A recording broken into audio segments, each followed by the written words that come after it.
मैं captain GS Parekh हूँ और SS9 से मुझे कमीशन मिला है। आज पेंशन का जो मुद्दा उठ रहा है उसके बारे में क्या लग रहा है? अब कई हमारे कोर्स में थे, कई उनमें से वो जब कमीशन के बाहर गए तो उनका ऐसा भाग्य नहीं था, उनका लक नहीं था कि उनको प्राइवेट ऑर्गेनाइजेशन में कोई अच्छी जगह मिलती। कई लोगों को तो जॉब भी नहीं मिला।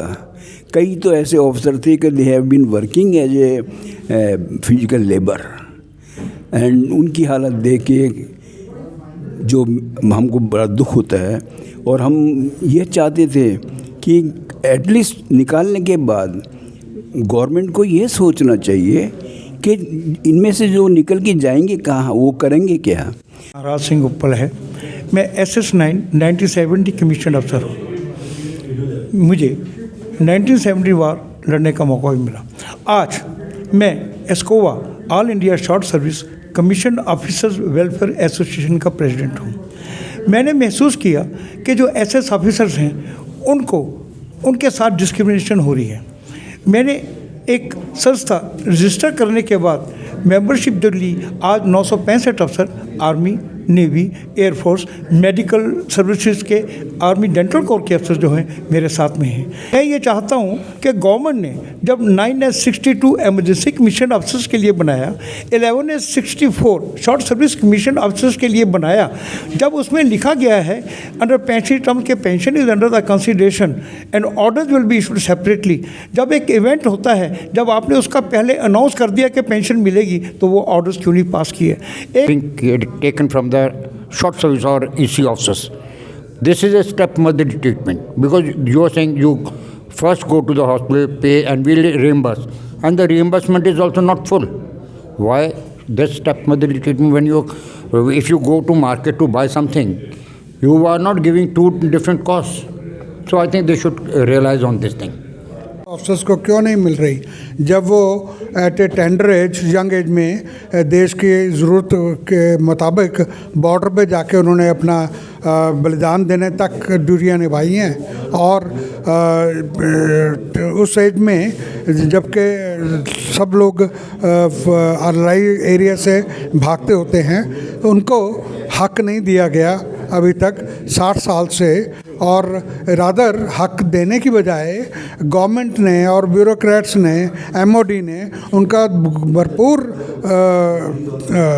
एक्सप्लॉइट किया और उनको बाद में स्ट्रीट पे छोड़ दिया कि आप अपने आप जियो, चाहे बैक करो चाहे बुक करो। वो बिना किसी पेंशन के और 1,000 रुपया ग्रेच्युटी देके उनको सड़कों पे छोड़ दिया।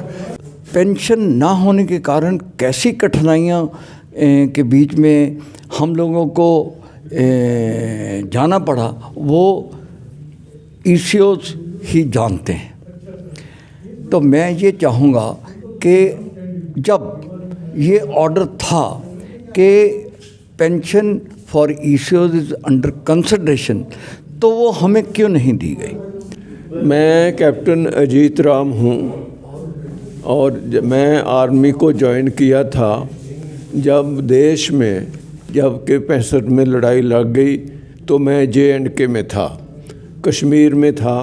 तो उस वक्त जो भी हमारा स्पेशल हमें टास्क दिया गया हुआ था, जो भी काम हमारे स्पोर्ट था, वो बड़ी अच्छाई से किया। तो लड़ाई के दौरान पूरा हिस्सा लिया इफ़ेक्टिवली। और उसके बाद अभी 5 साल ही हुए थे मुश्किल से। तो 1 जुलाई 1969 को हमें रिलीज़ कर दिया गया। और वो जो पीरियड हमने वहाँ गुजारा था आर्मी में, उसमें हमें कोई पेंशन का, ये तो लिखा था कि पेंशन अंडर कंसिडरेशन, मगर हमें कोई पेंशन नहीं दी गई। जबकि कोई आर्मी के या 61 के ऑर्डर थे कि प्रो राटा पेंशन होनी चाहिए, जिसकी जितनी सर्विस की है उसके हिसाब से उसको पेंशन मिलनी चाहिए, मगर हमें ऐसा कुछ नहीं मिला।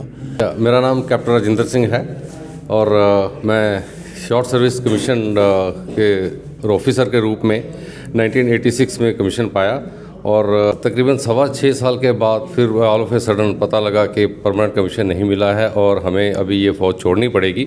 और उस क्षण में जैसे हम लोगों ने फ़ौज छोड़ी तो हम तो बिना पेंशन के ही यहाँ पर आए थे, लेकिन हमें उम्मीद थी कि जैसा कि हमारे फॉर्म में लिखा हुआ था अप्लाई करते समय कि पेंशन इज़ अंडर कंसिडरेशन, तो हमें ये उम्मीद थी कि हमें पेंशन मिलेगी, लेकिन वो पेंशन हमें आज तक नहीं मिली है। अब ये संघर्ष चल रहा है, कोर्ट के अंदर में केस चल रहा है और हमें उम्मीद है कि गवर्नमेंट इस तरफ ज़रूर ध्यान देगी। मैं कैप्टन विमल भगत गढ़वाल राइफल्स EC 8 का कमीशन अफसर हूँ।